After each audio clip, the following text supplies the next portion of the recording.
Assalamualaikum warahmatullahi wabarakatuh. Perkenalkan nama saya Prayoga Saputra, NPM 18.15.10006 dari Prodi Teknik Sipil Universitas Majalengka. Saya di sini akan membahas jenis-jenis jembatan, kerusakan jembatan, penyebab kerusakan, penanganan kerusakan yang benar, dan tata cara pemeliharaan yang benar. Saya telah melakukan survei di Jembatan Cikeruh, Jalan Majalengka, Rajagaluh, nomor 12, Pelabuhan, Kecamatan Sukahaji, Kabupaten Majalengka, Jawa Barat. Jenis jembatan di Cikeruh, jembatan komposit, dan jenis-jenis kerusakan pada jembatan yang telah saya survei dan analisa.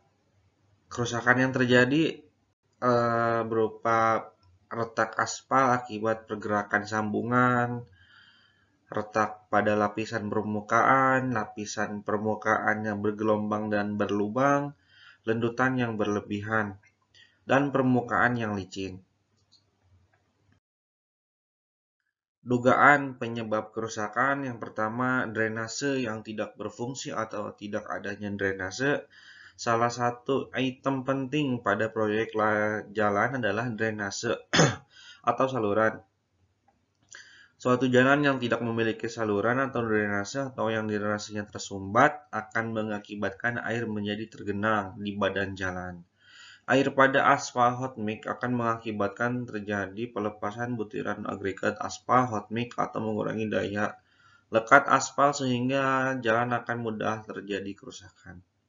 Yang kedua itu overtonase, kelebihan beban tonase kendaraan. Salah satu faktor yang sering mengakibatkan kerusakan dini pada jalan raya atau overtonase atau overloading kendaraan seperti truk, tronton, dan lain-lain. Beban sumbu suatu kendaraan yang melintasi jalan raya harus sesuai dengan ketentuan yang telah dipersyaratkan oleh pemerintah melalui Dinas Perhubungan. Oleh karena itu, diperlukan peran fungsi dari jembatan timbang dan jenis kendaraan melewati jalan sesuai dengan kapasitas dan tipe kendaraan yang dipersyaratkan. Yang ketiga ini lapis pondasi agregat yang tidak padat.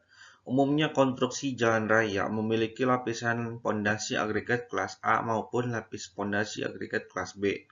Pelaksanaan lapis pondasi agregat yang tidak padat dan tidak sesuai dengan dipersyaratkan atau menyebabkan aspal hot mix di atasnya menjadi bergelombang atau menjadi tidak stabil, menahan terhadap beban lalu lintas di atasnya.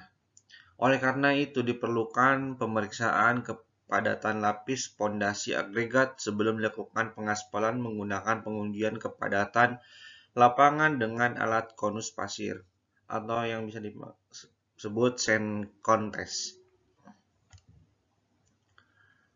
Yang keempat, mutu aspal hot mix yang tidak baik.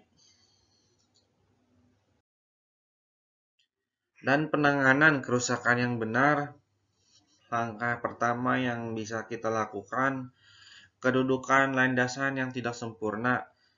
Bila kerusakan disebabkan oleh gerakan bangunan bawah, maka hal ini membutuhkan pemeriksaan khusus untuk menetapkan jenis penanganan secara menyeluruh yang terbaik untuk jembatan. Yang kedua, landasan jembatan yang rusak, aus, pecah, dan hilang, sobek, dan retak. Diperlukan pemeriksaan khusus untuk menetapkan jenis penanganan secara menyeluruh yang terbaik untuk jembatan tersebut. Yang ketiga, langkah yang bisa kita lakukan, pergerakan yang berlebihan yang mengakibatkan landasan. Jika masalahnya disebabkan oleh pelaksanaan awal yang jelek atau getaran pada bangunan atas, maka angkatlah bangunan atas dan kembalikan landasan pada posisi semula jika mungkin, dan pasang pengikat mungkin baut sehingga landasan tidak dapat keluar lagi dari tempatnya. Yang keempat, keretakan ringan pada lapis permukaan. Menutup keretakan pada lapisan perkerasan untuk mencegah terjadinya perembesan air dan biasanya menggunakan aspal untuk menutup bagian ini. Permukaan tanah yang bertulang yang mengembung. Diperlukan pemeriksaan khusus untuk menyelidiki penyebab yang terjadi. Biasanya tanah di timbunan tersebut harus dibongkar terlebih dahulu sehingga daerah yang rusak dapat diperbaiki.